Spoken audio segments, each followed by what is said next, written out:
Buenas tardes, esperaremos un minutito más a que entren sus compañeros, por favor.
Buenas tardes, chicos, ¿me escuchan?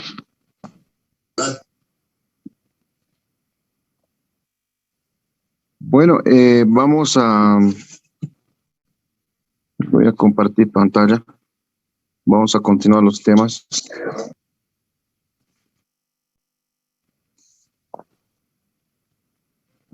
Yo creo que desde la próxima clase habían mandado un comunicado de que van a ser las clases presenciales, ¿no? Entonces, vamos probablemente ya desde la próxima clase pasemos las clases teóricas en la universidad. ¿Ya? Entonces, Doutor, o coordenador, doutor Rogélio Aranha,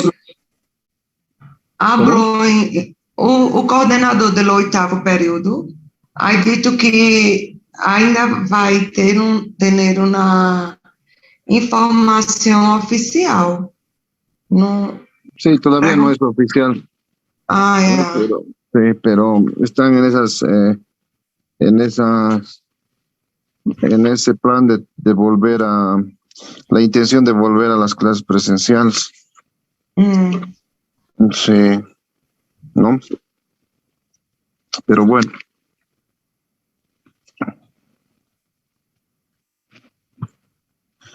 Ya, bueno, hemos llevado la anterior clase, hemos terminado el tema de Chagas. Ahora vamos a llevar el tema de leishmaniasis, ¿ya? Entonces vamos a empezar el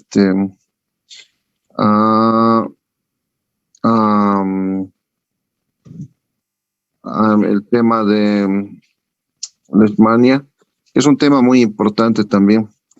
y que necesitamos conocer. La leishmaniasis, como de introducción, es una enfermedad zoonótica causada por algunos protozoarios. Protozoarios del género Leishmania. Las manifestaciones clínicas de la enfermedad van desde lesiones ulcerosas cutáneas que cicatrizan espontáneamente hasta formas fatales en las cuales pueden existir inflamación severa de órganos, como por ejemplo el hígado y el vaso. Y obviamente por esta naturaleza zoonótica puede afectar tanto a perros o humanos.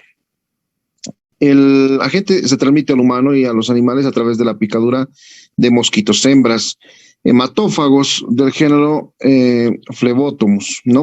Phlebotomus del género Lutzomia. Este tipo de mosquito es mejor conocido como champari, rocorroco, plumilla. Son habitualmente mosquitos que tienen hábitos o tienen su existencia en lugares tropicales, ¿no? Entonces son mosquitos que son hematófagos y pues tienen esos hábitos, ¿ya?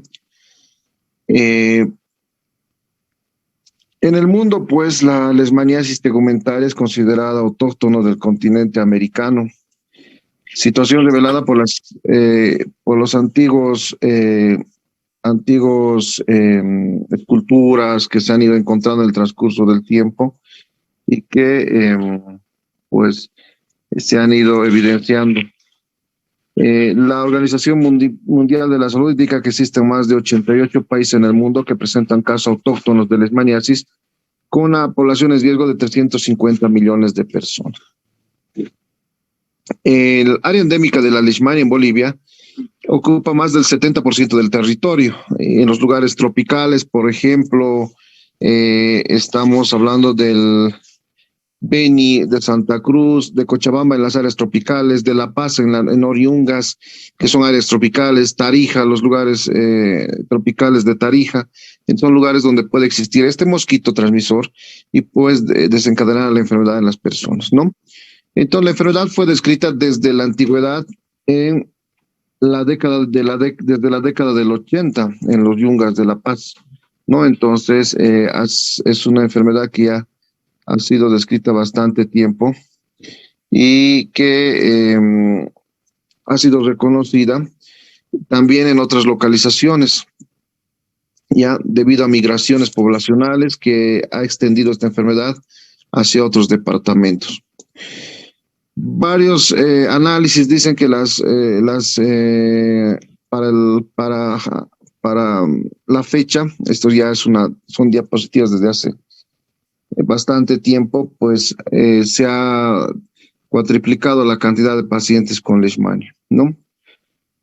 Entonces, por ejemplo, ya en estas estadísticas había más de 2.000 pacientes con leishmania en varios departamentos, ¿no? Beni, Chuquisaca, Cochabamba, La Paz, Oruro, Pando, Potosí, Santa Cruz, Tarija, obviamente más en los lugares tropicales donde existe. Lo que sí se ha especificado es de que existen varias especies que son más comunes, ¿ya? La Leishmania brasiliensis es aquella que causa la afectación cutánea y también la afectación de mucosas. La Leishmania amazoniensis, causante de la lesión cutánea. Leishmania chagassi, causante de lesiones viscerales. Leishmania lawsoni, con raros casos de afectación cutánea. Entonces, existen varios tipos de leishmania, de especies comunes. La Leishmania brasiliensis, amazonensis, chagassi y lawsoni han sido identificadas en Bolivia. De todas ellas, lo que hay que tener en cuenta es que es una enfermedad también transmitida por un vector, y el vector son los mosquitos flebótomos del género Lutzomia, ¿no? Entonces, esa es la característica principal. La afectación, el hábito hematófago de las hembras hace que ellas sean los transmisores de esta enfermedad y de que pues se vaya,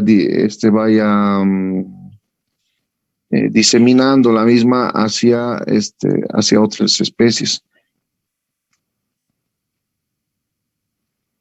Ahora, la infección corresponde a una antropozoonosis que llega al hombre por la picadura de insectos infectados, ¿no? Entonces, estos vectores, pues ya tienen los parásitos en su organismo. Los flebótomos del género Lutzomia, ¿no? Estas hembras se contaminan, pues, de animales vertebrados infectados.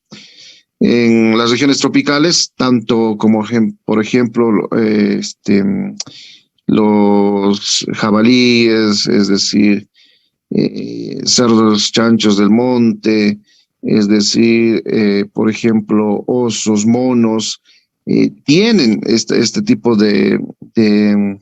tienen leishmania, ¿no? Y obviamente son los reservorios, actúan como reservorios para la transmisión a los seres humanos. Entonces, varios de estos animales han sido identificados con leishmania. Este parásito cambia de forma en el aparato digestivo del vector y se transforma en promastigotos. En otra picadura ingresa al eventual hospedador, el humano, y en forma de amastigotos. Hemos aprendido que habitualmente los amastigotos son la forma de multiplicación intracelular en los protozoarios que utilizan todas las células para poder multiplicarse intracelularmente y pues así causar las lesiones habituales. Vamos a ver en esta diapositiva los estadios de esta enfermedad o el ciclo de infección. Acá tenemos primero la inyección de promastigotos ya a través de la piel, ¿no? Aquí tenemos al mosquito que está inyectando todos los promastigotos a través de la piel. Doctor, no se mira las diapositivas. ¿No se ve? No, doctor. ¿Ahí se ve? No.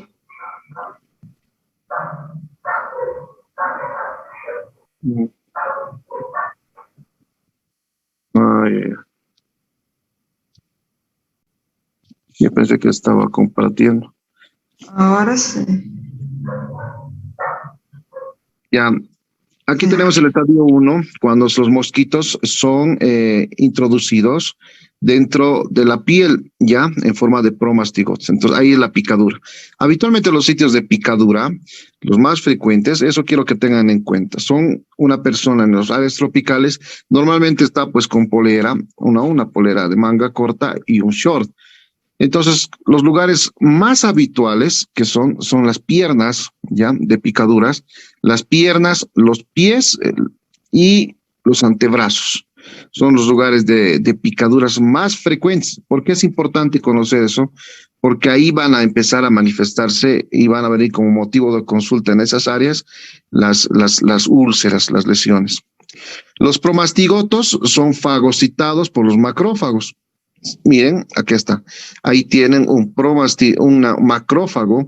No se olviden que la primera línea de defensa de nuestro organismo es el sistema monocito macrofágico, es decir, células inmunes listas para poder atacar a cualquier agente patógeno exógeno. Entonces han fagocitado estos promastigotos y los están encapsulando. Pero llega un momento en que esos promastigotos se transforman en amastigotos y los amastigotos hemos aprendido que se multiplican en forma intracelular, ¿no? Y van a ir a afectar otros tejidos, van a ir a buscar tejidos y donde puedan multiplicarse más todavía. ¿Y dónde pueden multiplicarse más todavía? Acá estamos, en el hígado y el vaso. Eso es importante que reconozcan porque a veces los pacientes vienen con hepatomegalia, como motivo de consulta o esplenomegalia, muy, muy importante, y hay que saber qué enfermedades pueden ser causantes de esas alteraciones.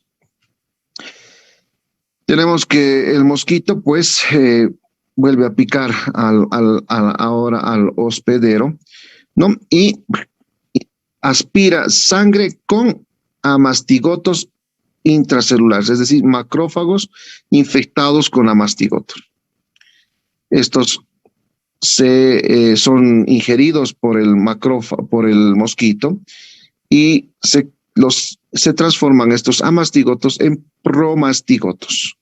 Y los promastigotos migran a la probóscide del mosquito. La probóscide son los sitios, el sitio anatómico de los mosquitos con el cual van a ir a absorber la sangre, ¿no es cierto? Entonces, la parte inicial del aparato digestivo, entonces, es como decir la trompa del mosquito, ¿no? Entonces, con eso van a infectar van a picar a otro huésped y van a contaminar y va a seguir otra vez el ciclo biológico. ¿Se entiende, no? ¿Tienen alguna duda?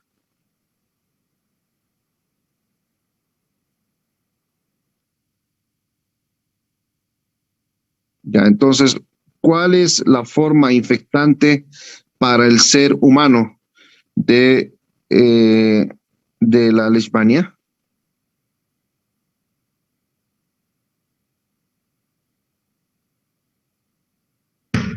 Promastigotos. La forma de promastigotos. ¿Cuál es la forma de multiplicación en el huésped vertebrado de la leishmania? ¿En qué forma? Amastigotos. Claro. Amastigotos, ¿no es cierto? Aquí están los amastigotos.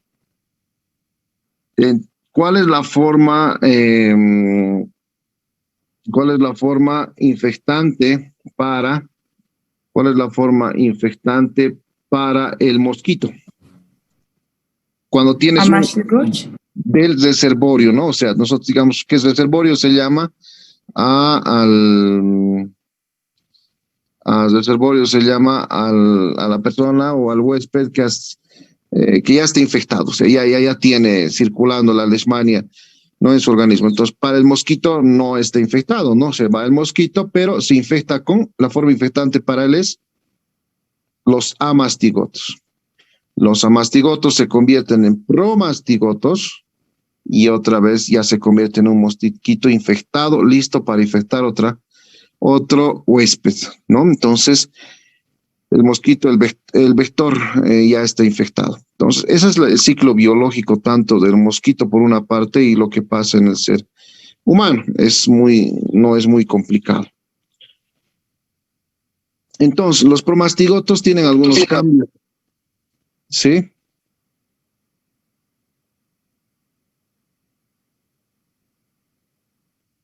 ¿Tienen alguna pregunta?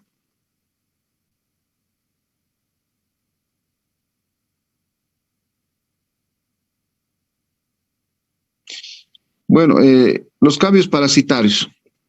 Los promastigotos presentan en el huésped, están presentes en el huésped invertebrado infectado, es decir, en los mosquitos, ¿no?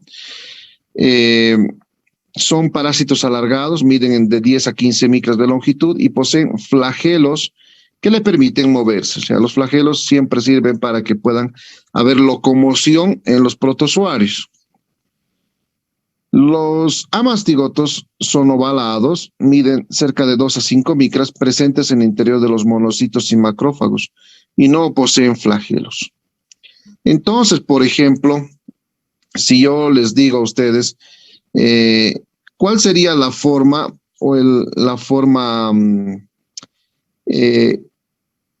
de la leishmania en que yo encontraría para hacer el diagnóstico de leishmaniasis? O sea, ¿en qué tipo de forma evolutiva tuviésemos que encontrar en la sangre?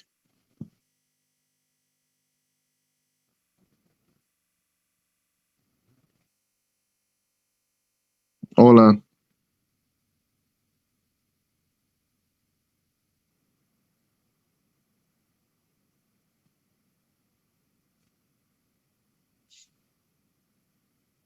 Hola. Doctor. Hola. Lo que les digo es eso. ¿En qué forma la encontraríamos como diagnóstico?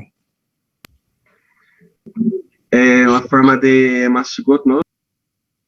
Claro, si yo agarro, por ejemplo, una muestra de sangre a una persona infectada y la analizo en el microscopio, ¿qué es lo que voy a encontrar? No voy a encontrar promastigotos, sino voy a encontrar amastigotos intracelulares, ¿no es cierto? Entonces tengo que ir a buscar amastigotos. Este es el proceso de fagocitosis por el cual el macrófago pues está fagocitando estos protozoarios, ¿no? Y bueno, tenemos varias formas de la enfermedad, una cutánea pura, otra mucocutánea y otra cutánea pura, además de la visceral. En Bolivia es más frecuente encontrar la forma cutánea y mucocutánea más que la afectación visceral. La forma cutánea de la enfermedad Leishmania masnostensis en humanos también es conocida en Perú como UTA. Se caracteriza por la aparición de úlceras cutáneas indoloras en el sitio de picaduras, de las cuales se pueden curar espontáneamente o permanecer de manera crónica por años. Entonces, después de la picadura, empiezan a aparecer lesiones ulcerosas.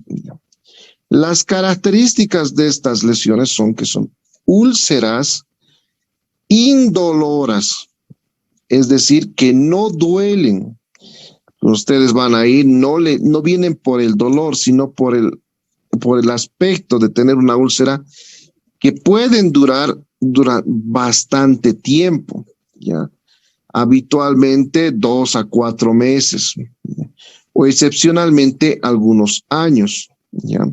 Después de ese periodo de tiempo, por ejemplo, cuando se pierde esa úlcera en forma espontánea, sin ningún tipo de tratamiento, aparece en la forma mucosa las lesiones, es decir, con afectación de los cartílagos de la nariz, con afectación del paladar blando en la boca y pues causando destrucción de todas estas estructuras en la presentación.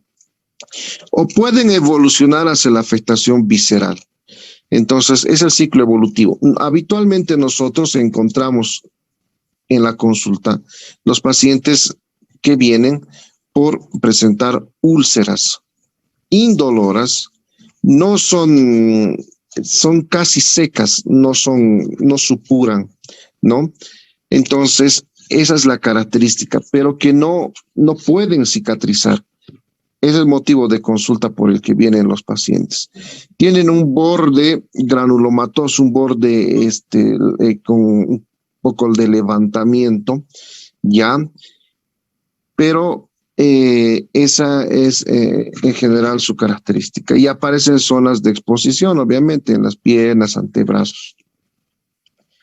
Como les dije, en varias localizaciones, los que hemos trabajado en áreas tropicales, por ejemplo, sabemos que esas lesiones, la aparición de lesiones cutáneas, tenemos que hacer el diagnóstico obligatorio para descartar leishmaniasis. Recuerdo yo un paciente que vino a la consulta con úlceras, una úlcera que no cicatrizaba, que estaban ahí aproximadamente 5 meses y que ha hecho diversos tipos de tratamientos, es decir, habitualmente queman con líquido de batería, con gasolina, se queman la herida, se pasan gasolina, se pasan químicos para tratar de eliminar esto y no mejoraba. Había ido a consulta, habían ido a centros de salud, le hicieron un frotis, ¿no? Es decir, de esta lesión, un análisis que salió negativo para leishmania, ¿ya? Y lo catalogaron como una úlcera varicosa, ¿no? Entonces tenía su úlcera ahí y pues venía curaciones. Pero no quedaba contento, o sea que el paciente no tenía varices evidentes. Entonces yo le pedí otro test, otro examen, ¿no?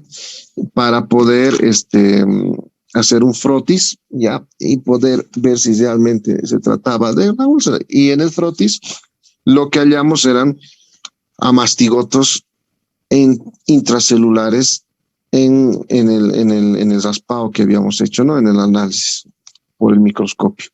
Entonces, lo que quiero decirles es de que incluso el diagnóstico de la leishmania es para el bioquímico, ¿no? Es un reto porque tiene que estar muy bien capacitado en reconocer estas lesiones. Y para el médico es el doble todavía, porque el médico tiene que sospechar a pesar de todo, basar su diagnóstico en la sospecha clínica, y no dejarse llevar por los test que pueden salir negativos, como muchos test, como hemos aprendido varios test, y que pueden hacernos confundir en el diagnóstico.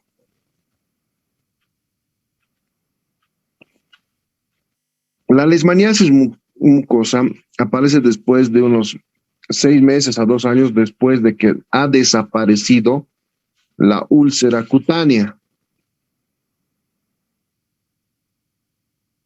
La Leishmania brasilensis es la forma que da estas manifestaciones mucosas y compromete, tal cual está la foto, el tabique nasal, es decir, toda la parte cartilaginosa de la parte del macizo facial, ¿no? Es decir, la nariz y el paladar blando, que son las áreas más afectadas. Puede causar rinofima. ¿Saben qué significa rinofima?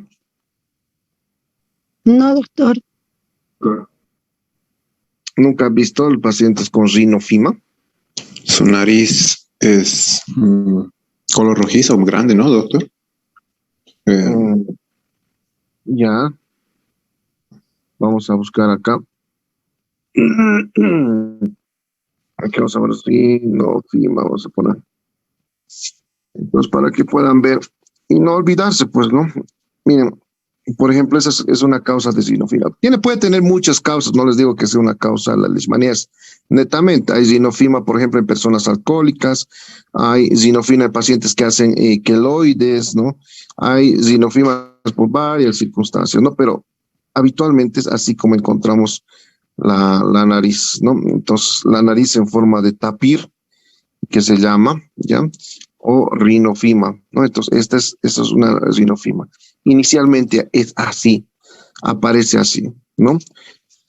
Después tenemos la nariz guanucoide.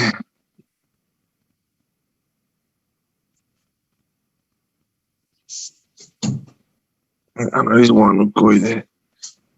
Aquí está en Leishmania, ¿no? Entonces, es una nariz, no se ve bien acá.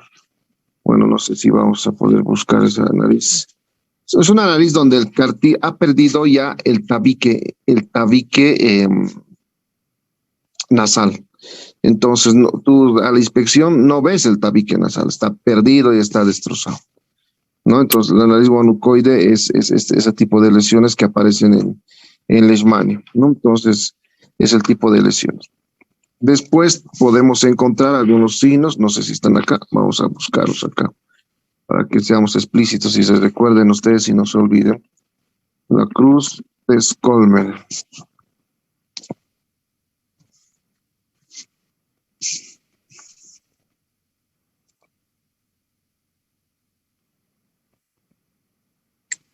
La cruz de Skolmer.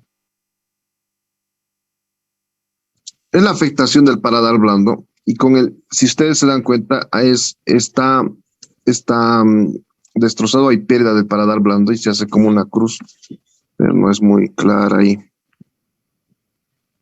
Acá estamos, ¿no? Entonces se ha destrozado todo el paladar blando, ¿ya? Y aparece hendiduras. Y estas hendiduras en la parte blanda del techo de la boca puede llegar a comunicar con el piso de la nariz. En algunos pacientes se puede llegar a comunicar la nariz con la parte blanda. Entonces tenemos esos signos en estos pacientes. Ya, entonces hay una afectación cutánea importante en la nariz, en el tabique nasal, en el paladar blando, ya, y este es el motivo de consulta de los pacientes. Vienen porque no pueden respirar, porque tienen rinorrea, ya es decir, tienen líquido continuamente que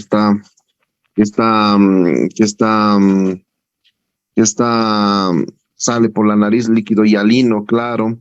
Tienen prurito también, es decir, tienen escozor en la nariz y el paladar vienen por escozor.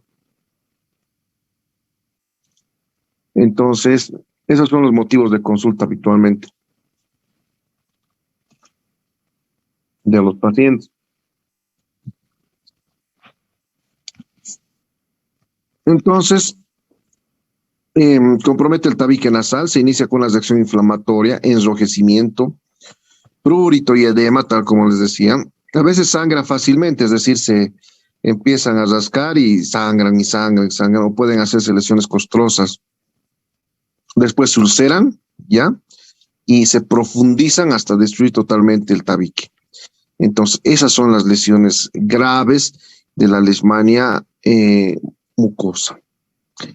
La leishmaniasis visceral, también conocida con el nombre de Kala-Azar, es producida por Leishmania chagassi, afecta más a animales como a perros y también a los hombres. Los signos y síntomas más frecuentes son fiebre, habitualmente vienen por fiebre, desnutrición, palidez, hepato y esplenomegalia. Dependiendo del avance, también puede afectar la médula ósea. Entonces, habitualmente los pacientes vienen por dolor abdominal porque tienen el hígado muy inflamado o el vaso muy inflamado, estado nauseoso, vómitos, dispepsia, hasta diarrea, ¿no? Entonces, el hombre es en el ciclo de la Leishmania chagassi, por ejemplo, el hombre y los perros, junto a algunos roedores, son pues los huéspedes y los reservorios, ¿no? De esta enfermedad, y el flebótomo es el continuo transmisor de esta enfermedad.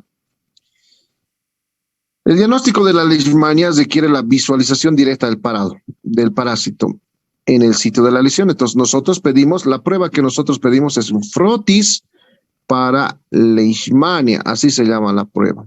A ustedes cuando pidan se pone frotis para leishmaniasis, ¿no? Entonces, ¿qué va a hacer?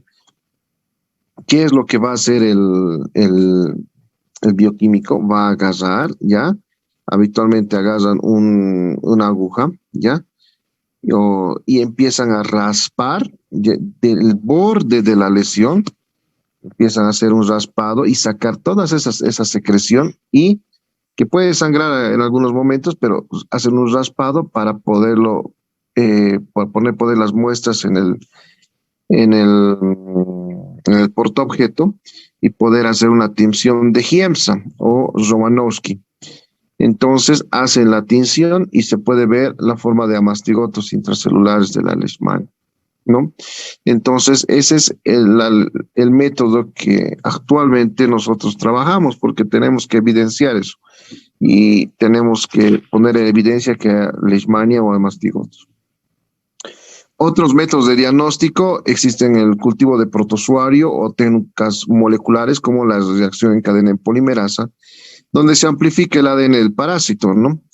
Entonces, podemos echar mano de esos, pero no, en nuestro medio no tenemos PCR para leishmania, ¿no? Tampoco tenemos cultivo para protozoarios. Entonces, lo que tenemos es frotis de la lesión.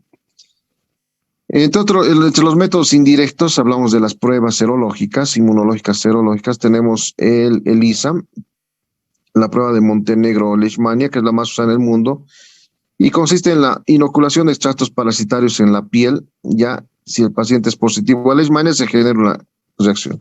Esa reacción se conoce como intradermosreacción de Montenegro, ¿ya? Es decir, yo agarro parásitos lisados, es decir, destruyo todos los parásitos, y en una piel sana, habitualmente en el área, en la cara ventral del antebrazo, pues se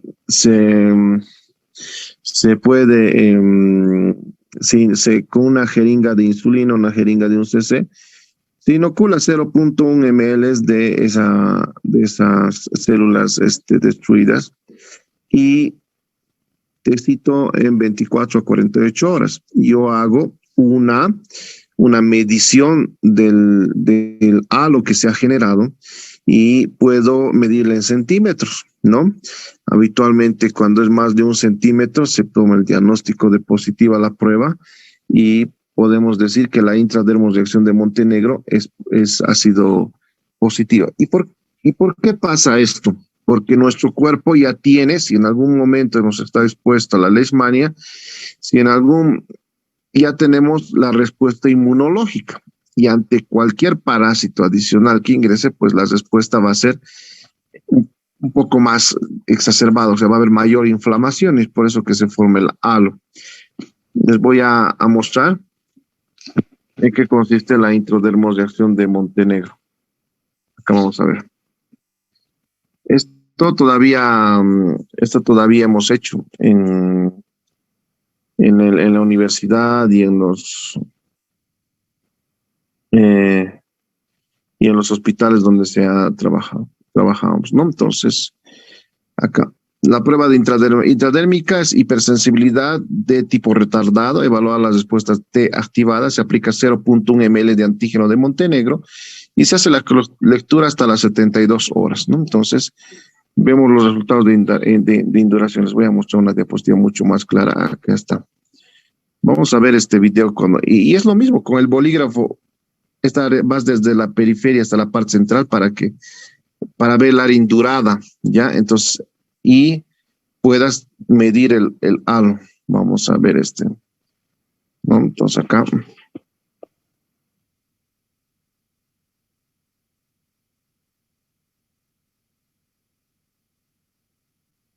Ahí está la solución de Montenegro.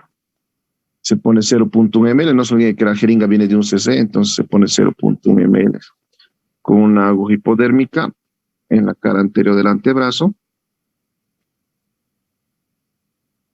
Se hace la inoculación. Es intradérmica, no es justo debajo de la piel. Miren, se formula como la pápula.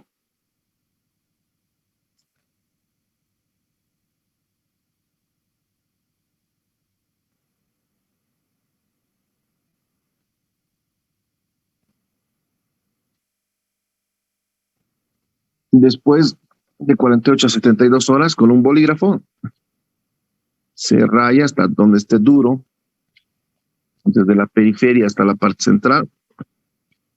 Exactamente.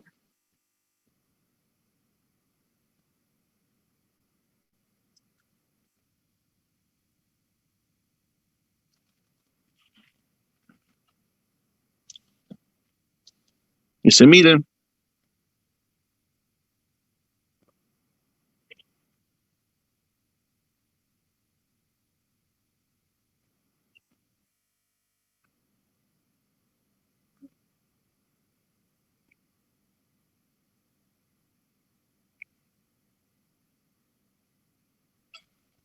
¿Se entiende? Sí, doctor.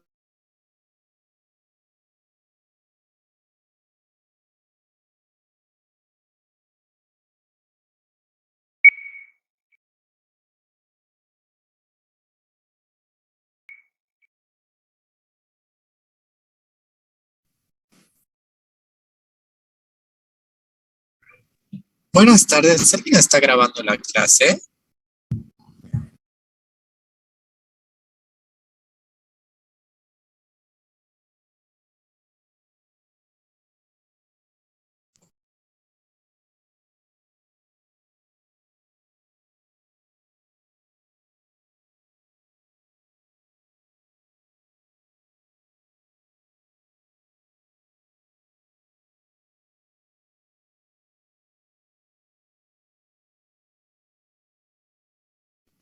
Bueno, creo que ya su compañero está grabando la clase. Lo que les decía era eso. Entonces teníamos como diagnósticos el frotis de la lesión, teníamos como diagnóstico el PCR, teníamos como diagnóstico el cultivo, también el ELISA y la intradermosreacción de Montenegro, ¿no? Entonces podíamos evaluar eso. Aquí está el frotis la toma de la muestra. Esto es lo que hacemos con una aguja, aspirando, vamos raspando el borde de la lesión y vamos tomando ese aspirado, va a ir hacia el portaobjeto. Aquí está la intradermos de acción de Montenegro, ya hemos visto el video, ¿no? Y su interpretación es, eso varía en algunas enfermedades. Acá en Leishmania es negativo menos de 5 milímetros y más positivo mayor a 5 milímetros, hace rato yo les decía 1 centímetro. Eso vamos a corregir, ¿ya? Entonces, es más de 5 milímetros se considera positivo, ¿ya? Entonces, y es algo táctil, visual, ¿no? Porque nosotros agarramos con el bolígrafo y podemos ir hasta la área indurada y medir correctamente. Bueno, hablando ya del control y prevención, pues hay que tratar de evitar un control de vectores. Eso se hace cuando existe un incremento en los casos endémicos en las áreas tropicales. Se hacen medidas para evitar la replicación de estos vectores, que habitualmente son lugares de agua que están detenidas, ¿no? Charcos, llantas, macetas, depósitos de agua, techos, canaletas que no estén drenando habitualmente el agua. Entonces se hace el control de vectores mediante la eliminación de esos criaderos, destrucción de criaderos de mosquitos, ¿no? Entonces, otras veces sirve la utilización de mosquiteros como medidas de prevención dentro de la casa, usar repelentes, ¿no es cierto? Entonces, buscar a los reservorios, evitar la deforestación para que los reservorios no migren hacia las áreas donde se encuentran los seres humanos, ¿no es cierto? Y esas son las medidas que habitualmente hacen. Y obviamente esa es una enfermedad de notificación obligatoria, quiere decir que si nosotros pesquisamos a un paciente y da positivo, se reporta inmediatamente y entra a la semana epidemiológica. Cada semana en el Ministerio de Salud, de todos los centros de salud, de todos los rincones de Bolivia, llegan los informes epidemiológicos. Y se activa la alerta epidemiológica cuando hay incremento en la cantidad de casos endémicos de una determinada enfermedad.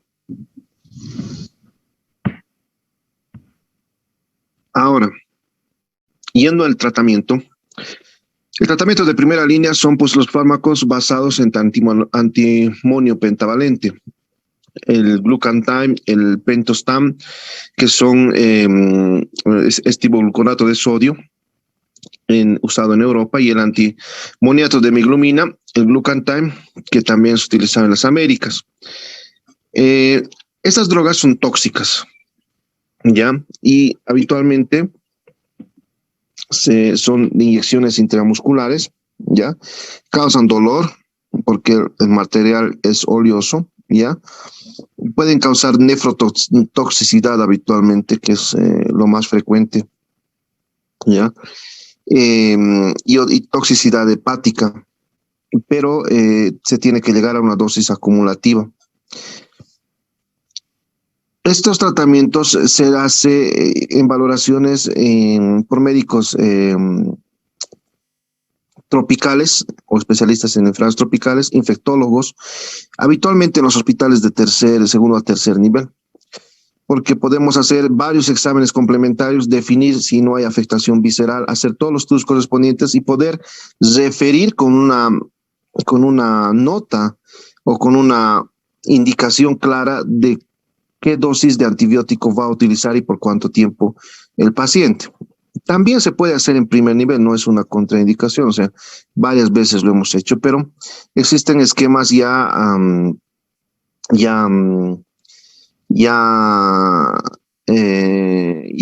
que son claros en los puestos de salud para poder iniciar estos tratamientos. Hay más drogas que de repente puedan utilizarse, pero no hemos tenido alcance. La miltefosina, por ejemplo, que no es tan tóxica para los seres humanos y hasta puede ser utilizada en mujeres embarazadas, ¿no? Entonces, va a haber estas drogas habitualmente que nos ayudan. Entonces, esas drogas son las que hay en Bolivia y las que se pueden utilizar, ¿no? Entonces, acá, por ejemplo, tenemos un caso clínico que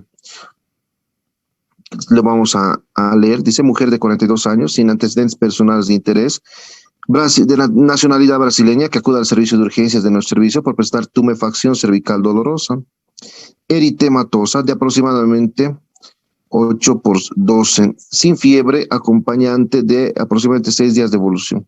En la exploración no se observa trismus, irregularidad del pulso carotido, disfonía o disnea, cefalea, serología solo positiva para IgG contra virus de Epstein-Barr. Leucocitosis con desviación a la izquierda evidente, no se observa otras lesiones cutáneas apresales, al examen otorrinolaringólogo anodinia. Es ingresada para tratamiento antibiótico de su proceso mediante asociación de piperacilina tazobactam. Se realiza punción, aspiración con aguja fina de la lesión, siendo informada de tejido inflamatorio. Debido a la no remisión del cuadro, se decide debridamiento quirúrgico, donde se evidencia adenopatía cervical periyugular conteniendo material líquido amarillento. Se remite el material a anatomopatología, así como la cápsula conteniendo dicho material, que posteriormente es informada de ganglio linfático con inflamación aguda, con abscesificación y necrosis, cambios de inflamación crónica con fibrosis, presencia de histiocitos con microorganismos intracitoplasmáticos de morfología compatible con leishmania. En el caso que nos ocupa, el diagnóstico inicial de la tumefacción cervical fue dirigido hacia una adenopatía inespecífica versus quiste braquial infectado. La forma de presentación de dicha leishmania, sin foco cutáneo ni visceral evidente, no recogido en bibliografía, llevó un descubrimiento casual tras análisis anatomopatológico de la pieza. Del arsenal de técnicas evidentes para el diagnóstico inmunológico, la intradermoreacción de Montenegro es quizá la única utilizada en leishmania cutánea, fundamentalmente en estudios epidemiológicos. El resto de técnicas son de utilidad en la forma visceral. Se trata de una enfermedad de declaración obligatoria. Lo que se hizo ante el organismo competente, no se ha logrado localizar a la paciente. El tratamiento se basa en la administración de antimoniales pentavalentes, se pueden administrar vía sistémica o dosis única, fracasan en un 10 a 20% de los casos, debiéndose administrar pentamidina o anfotericina B o antipalúdicos. En este caso no se ha podido aplicar por no poder localizar a la paciente. ¿No? Entonces, acá dice: el director del Instituto de Investigaciones Farmacobioquímicas de la Universidad de San Andrés en La Paz, Eduardo González, explica que un estudio completo de un medicamento puede extenderse por años. En el caso de la Evanta, Galipea longiflora, que se ha estudiado durante 15 años al principio con los franceses, debido a lo que es utilizada en comunidades amazónicas como cura para la leishmania. La Evanta ha sido aplicada por los indígenas de forma externa y se ha comprobado su eficacia también en contribuir a inflamaciones, malaria, chagas, etc. Entonces, ha habido diversas enfermedades, diversos descubrimientos, pero miren, como acá, por ejemplo, acude una mujer por una lesión. Todos, cuando hay una lesión, hay tumefacción, etcétera, todos bacterias y bacterias y bacterias. Eso está en nuestra cabeza. Pero no consultamos ni hablamos, dentro de los errores en hacer el historial clínico, está en preguntar el antecedente epidemiológico, ¿no? Entonces, ¿de dónde es usted? ¿Dónde estuvo los últimos meses o semanas antes de venir acá? Y ahí te dicen, pues, no, doctor, mire, yo vengo de Santa Cruz, estaba trabajando en el monte, estaba ahí 3 meses, recién llegué acá hace unas 2 semanas. Entonces, el antecedente epidemiológico es lo más importante, ¿ya? Y tenemos que preguntar en todos los casos, porque estas enfermedades son endémicas. Como ven, no mejoraba y se ha hecho obviamente estudios, biopsias, etcétera, y han llegado al diagnóstico. Pero para que haya pasado todo esto, les apuesto que la paciente ha estado varios días hospitalizada o de repente en ambulatorio hasta que se ha cansado. Se ha cansado de varios estudios, de varias cosas sin poder llegar a un diagnóstico, y al final, cuando se llega al diagnóstico, pues ya no, ya la señora ya se fue, se perdió, no ha podido ni concluir el tratamiento teniendo una enfermedad, ¿no? Entonces, ¿qué es lo que falla aquí? El historial clínico. Tenemos que preguntar, indagar de dónde es, cuánto tiempo tiene la lesión, intentar buscar enfermedades que puedan llevarnos al diagnóstico y poder definir si realmente esa mujer tiene algunas otras enfermedades. Es difícil. Hasta yo pensaría en tuberculosis, ¿no? Por una cutánea, un ganglio infartado, entre varias cosas, enfermedades ganglionares, tantas enfermedades que hay, pero siempre hay que tener en cuenta eso. No sé si tienen alguna duda, alguna pregunta.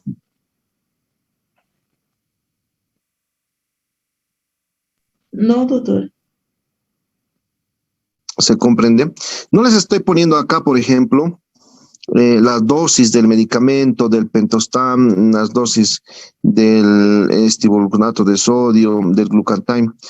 Ya, quisiera, por favor, que ustedes, vamos a hacer dos trabajos. Uno que va a ser el tratamiento de VIH, voy a subirlo a la plataforma, que es hacer un cuadro sinóptico y hacer un cuadro sinóptico de tratamiento para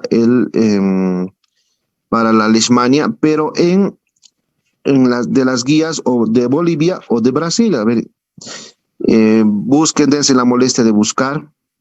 Uno de sus compañeros trajo un esquema de tratamiento de su centro de salud de Brasil, me pareció excelente, ya, y pudimos debatir con él qué drogas utilizaban, cuánto tiempo y qué esquemas tenían para tratamiento. Entonces, yo creo que eso es muy importante y así debatimos cuáles pueden ser las complicaciones, cuánto es las dosis y a qué, en general, a qué tenemos que llegar.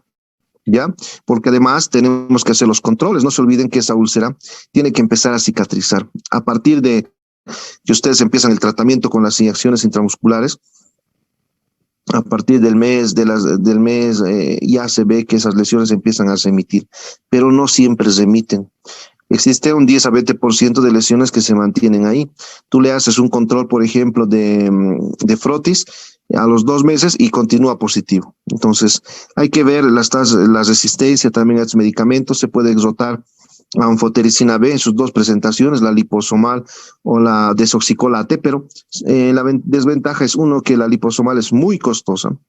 Por ampollas, cuesta cada ampolla entre 1.000 y 2.000 bolivianos, cada ampolla estoy hablando, y en la desoxicolate es muy tóxica, o sea, causa hipocalemia severa y nefrotoxicidad. Entonces, eso como tratamientos alternativos, pero podemos debatir eso la próxima clase de acuerdo a lo que vayan investigando, ¿ya?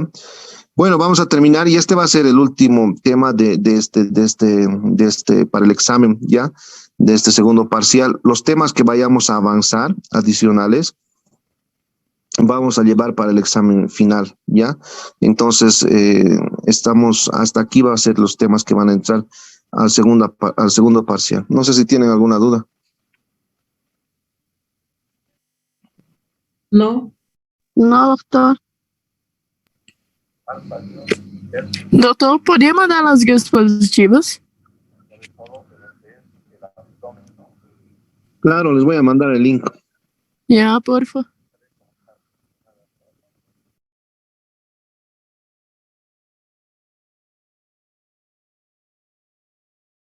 Bueno, entonces la próxima clase nos vemos.